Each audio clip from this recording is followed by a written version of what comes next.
பீகாரை தொடர்ந்து தமிழ்நாட்டிலும் வாக்காளர் பட்டியல் சிறப்பு தீவிர திருத்தம் மேற்கொள்ளப்படுவது குறித்து புதுக்கோட்டை மக்களிடம் எமது செய்தியாளர் சுந்தர் நடத்திய கலந்துரையாடலை பார்க்கலாம்.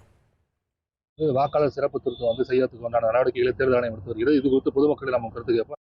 என்னையை பொறுத்தவரை வாக்காளர் திருத்தங்கிறது வருடம் பண்ணணும். ஏன்னா செத்தவங்க வாக்கை நீக்கணும். ஒரு பூத்தில் எடுத்துக்கிட்டீங்கன்னா 2000 வாக்குனா அதில் போலாகிறது 1300 தான் ஆகுது. அதில் இறந்தவர்கள் 200 வாக்கு நீக்கப்படாமல் இருக்கு. இடம்பெயர்ந்தவர்கள் 200 வாக்கு, அப்புறம் 2 வாக்கு முறை 200 வாக்கு, 600 வாக்கு சும்மாவே இருக்கு. இப்படி வாக்கை வச்சுக்கிட்டு 100% வாக்கு பதிவாகும்னா எப்படி பதிவாகும்? இன்னைக்கு தமிழ்நாட்டில் அதே வாக்காளர் திருத்த சட்டம் கொண்டுகிட்டு வந்தா பீகாரில் என்ன நடந்துச்சோ அதே மாதிரி தான் தமிழ்நாட்டிலையும் நடக்கும்.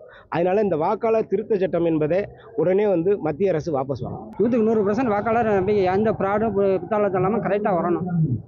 100% வரணும். அதுதான் நம்ம விரும்புகிறது.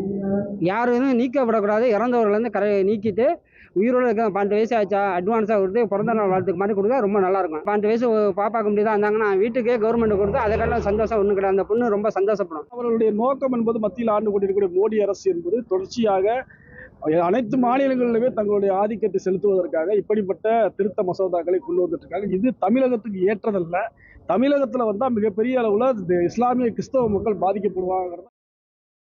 பீகாரை தொடர்ந்து தமிழ்நாட்டிலும் வாக்காளர் பட்டியல் சிறப்பு தீவிர திருத்தம் மேற்கொள்ளப்படுவது புதுக்கோட்டை மக்கள் கூறிய கருத்துக்களை நாம் பார்த்தோம்.